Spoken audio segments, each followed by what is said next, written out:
అందరికీ నమస్కారం. ఉద్యోగులు, పెన్షనర్లు, ఉపాధ్యాయులకు సంబంధించిన ప్రతి అప్డేట్, ప్రతి సమస్య పట్ల సపోర్టివ్‌గా వీడియోస్ అయితే వస్తాయి. తప్పకుండా సబ్స్క్రైబ్ చేసుకోండి. వీడియోస్ అయితే లైక్ చేయండి.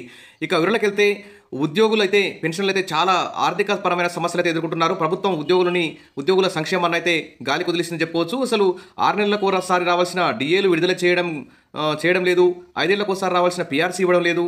మెడికల్ బిల్స్ పెండింగ్‌లో ఉన్నాయి. రిటైర్మెంట్ బిల్స్ పెండింగ్‌లో ఉన్నాయి. ఇలా ఆ ఉద్యోగులను ఆర్థికంగా సతమతం చేస్తున్నటువంటి ప్రభుత్వం ఇక పెన్షన్ సంబంధించిన సిపిఎస్ ఉద్యోగులకు సంబంధించి కూడా ఒక భారీ మోసం అయితే ఇక్కడ కనిపిస్తుంది. ఇక పింఛన్ వాటాలో వంచన 2,20,000 మంది సిపిఎస్ ఉద్యోగులకు సంబంధించిన 2,600 కోట్లని ఖాతాల్లో జమ చేయకుండా ప్రభుత్వం తన సొంత ఖర్చులకు వాడుకున్నట్లు ఇక్కడ కనిపిస్తుంది. తెలంగాణకు సంబంధించి ఇది ఒక భారీ మోసం అని చెప్పుకోవచ్చు. అసలు ఉద్యోగుల డబ్బులు, అసలు ఉద్యోగులకు 6 నెలలకోసారి రావాల్సిన డిఏలు ఇవ్వకపోగా, 5 ఏళ్లకోసారి రావాల్సిన పీఆర్సీ ఇవ్వకపోగా, రిటైర్మెంట్ కాగానే రిటైర్మెంట్ బెనిఫిట్స్ ఇవ్వకపోగా, పైగా మరి పెన్షన్ సిపిఎస్ ఉద్యోగుల జీతం నుంచి 10% జీతాన్ని కట్ చేసి మరి ప్రాన్ అకౌంట్లో జమ చేస్తారు. ప్రభుత్వం కూడా అంతే మొత్తాన్ని, ఆ 10% ప్రాన్ అకౌంట్లో జమ చేస్తుంది. ఈ విధంగా ఇటు ఉద్యోగుల నుంచి కట్ చేసిన 10% సొమ్ముని ప్రాన్ అకౌంట్లో జమ చేయలేదు. ప్రభుత్వం జమ చేయాల్సిన 10% సొమ్ముని కూడా ఈ ఉద్యోగి ప్రాన్ అకౌంట్లో జమ చేయకపోవడం వల్ల మొత్తం 13 నెలలకు సంబంధించి 2,600 కోట్లు ఇప్పుడు జమ చేయకుండా ఉన్నాయి. తద్వారా ఏమవుతుందంటే వీరి మొత్తం వేతనంతో పాటు డిఏ నుంచి 10% ఉద్యోగి వాటాగా, మరో 10% ప్రభుత్వ వాటాగా ప్రాన్ అకౌంట్లో జమ చేయాలి. దీని మీద వడ్డీ వస్తుంది.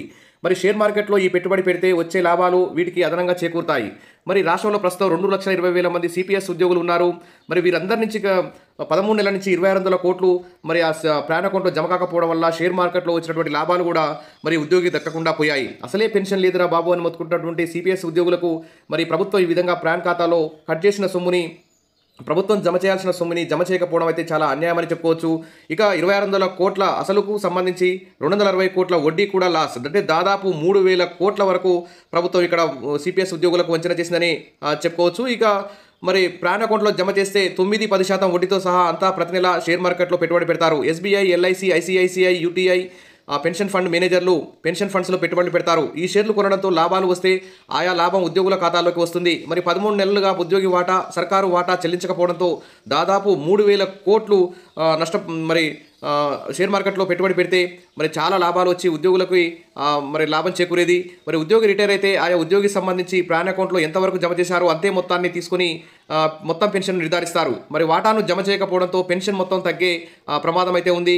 ఇక ఉద్యోగి రిటైర్ అయితే జమ అయిన మొత్తం నుంచి 60% నగదుగా ఇస్తారు. 40% మళ్ళీ షేర్ మార్కెట్లో పెట్టుబడి పెడతారు. దీని నుంచే పెన్షన్ అందిస్తారు. దీంతో ఉద్యోగికి అందే మొత్తం నగదు పెన్షన్ మొత్తం తగ్గే ప్రమాదం ఉంది. ఈ విధంగా మరి సిపిఎస్ ఉద్యోగులని ప్రభుత్వం మోసం చేయడం అన్యాయమని చెప్పుకోవచ్చు. అందుకోసమే పాత పెన్షన్ని అమలు చేయాలని సిపిఎస్ ఉద్యోగులందరూ డిమాండ్ చేస్తున్నారు. మరి 13 నెలలుగా ఈ 3,000 కోట్లు జమ చేయకపోవడం దారుణమని సిపిఎస్ ఉద్యోగులందరూ భావిస్తున్నారు. ఇక పాత పెన్షన్ కోసం ఎన్నో ధర్నాలు, సమ్మెలు, వినతి పత్రాలు ఇచ్చినా మరి పాత పెన్షన్ జాడే లేదు. మరి ఇక చూస్తే ఏరియర్స్ కూడా ఇన్స్టాల్మెంట్లోనే ఇస్తుంది. ఆ ఇన్స్టాల్మెంట్స్ కూడా ఇంకా పూర్తి కాలేదు. ఉద్యోగుల డిఏ ఏరియర్స్ కూడా జనవరి నుంచి పెండింగ్లోనే ఉన్నాయి. ఇవి కూడా ప్రాన్ అకౌంట్లో జమ కావడం లేదు. గతంలో ఇచ్చిన ఒక డిఏ ఏరియర్స్ 17 నెలల ఇన్స్టాల్మెంట్స్లో 5 మాత్రమే పూర్తయ్యాయి. ఇంకా 12 నెలల ఏరియర్స్ పెండింగ్లో ఉన్నాయి. ఇటీవల ప్రకటించిన డిఏ ఏరియర్స్ను 28 సమాన వాయిదాలుగా చెల్లిస్తామని చెప్పారు. మరి అది జూలై నుంచి స్టార్ట్ అవుతుంది. అదే జీపీఎఫ్ వారికి డిఏ బకాయిలు మొత్తం ఒకేసారి జీపీఎఫ్ ఖాతాకు జమ చేస్తున్నారు. ఏరియర్స్ కూడా ఇన్స్టాల్మెంట్లోనూ అంటూ ఉద్యోగులు ప్రశ్నిస్తున్నారు. ప్రస్తుతం 4 డిఏలు పెండింగ్లో ఉన్నాయి. మరో వారం రోజుల్లో జూలై 1న మరో డిఏ పెండింగ్లో పడుతుంది. దీంతో పెండింగ్ డిఏలు మళ్ళీ 5కు చేరుతాయి. అటు డిఏలు, ఇటు ఏరియర్స్ 2 బకాయిలు పడడం, ఇక సిపిఎస్ ఉద్యోగుల నుంచి జీతం నుంచి కట్ చేసిన 10% సొమ్మును, ప్రభుత్వం జమ చేయాల్సిన 10% సొమ్మును కూడా జమ చేయకపోవడం పట్ల అయితే ఉద్యోగులు ప్రభుత్వంపై తీవ్ర ఆగ్రహం అయితే వ్యక్తం చేస్తున్నారు. వెంటనే మరి 2,600 కోట్లు వడ్డీ కూడా 260 కోట్లు కూడా మొత్తం కలిపి వారి యొక్క ప్రాన్ అకౌంట్లో జమ చేసి వారికి పెన్షన్ తగ్గకుండా చూస్తుందని చెప్పి మరి తెలంగాణ ప్రభుత్వాన్ని అయితే సిపిఎస్ ఉద్యోగులందరూ కూడా డిమాండ్ చేస్తున్నారు, కోరుకుంటున్నారు, వారు వేడుకుంటున్నారు. కాబట్టి వారందరినీ ఆదుకోవాలని చెప్పి కోరుకుందాం. ఇక పింఛన్ వాటాలో వంచన 2,20,000 మంది సిపిఎస్ ఉద్యోగులకు మాత్రం ఇది తీరని అన్యాయమని చెప్పుకోవచ్చు. ప్రభుత్వం మరి వెంటనే ఈ డబ్బులన్నింటినీ ప్రాన్ అకౌంట్లో జమ చేయాలి. ఇక ఉద్యోగులకు సంబంధించి హెల్త్ కార్డ్స్ విషయంలో కూడా ఒక ట్రస్ట్ని ఏర్పాటు చేస్తాం. ఉద్యోగుల ద్వారా చందా వసూలు చేసి ప్రభుత్వం కూడా కొంత మొత్తాన్ని అందులో ట్రస్ట్ ద్వారా మరి కొత్త హెల్త్ విధానాన్ని తీసుకొస్తామని చెప్తుంది. కానీ ఇందులో కూడా వంచన జరిగే అవకాశం ఉంది. కాబట్టి ప్రభుత్వాలని ఇప్పుడు నమ్మేటట్టు లేదు. ఆ ఉద్యోగులైతే అన్ని సంక్షేమ పథకాలకే ఖర్చు పెడుతున్నారు. బడ్జెట్ మించి, అంచనాలకు మించి కూడా హామీలు ఇస్తూ మరి ఉద్యోగుల సంక్షేమాన్ని, ఉద్యోగుల ఆర్థిక సమస్యల్ని పట్టించుకోవడం లేదు. కాబట్టి ప్రభుత్వాలు తమ యొక్క ఆలోచన విధానాన్ని మార్చుకొని మరి సంక్షేమ పథకాలను అమలు చేస్తూనే ఉద్యోగుల సంక్షేమానికి కూడా కృషి చేయాల్సిన బాధ్యత ప్రభుత్వం మీద ఉంది. కాబట్టి ఆల్రెడీ సుప్రీంకోర్టు హైకోర్టులు కూడా మరి ఉచితాల మీద ఆలోచించాలని కూడా ప్రభుత్వాలకు వార్నింగ్ కూడా ఇచ్చాయి. మరి ప్రభుత్వాలు ఆ విధంగా ఉద్యోగులను ఆదుకుంటారని చెప్పి కోరుకుందాం. Wish all the best. మరిన్ని అప్డేట్స్ కోసం మన ఛానల్ని సబ్స్క్రైబ్ చేసుకొని వీడియోస్ అయితే లైక్ చేయండి. Thank you.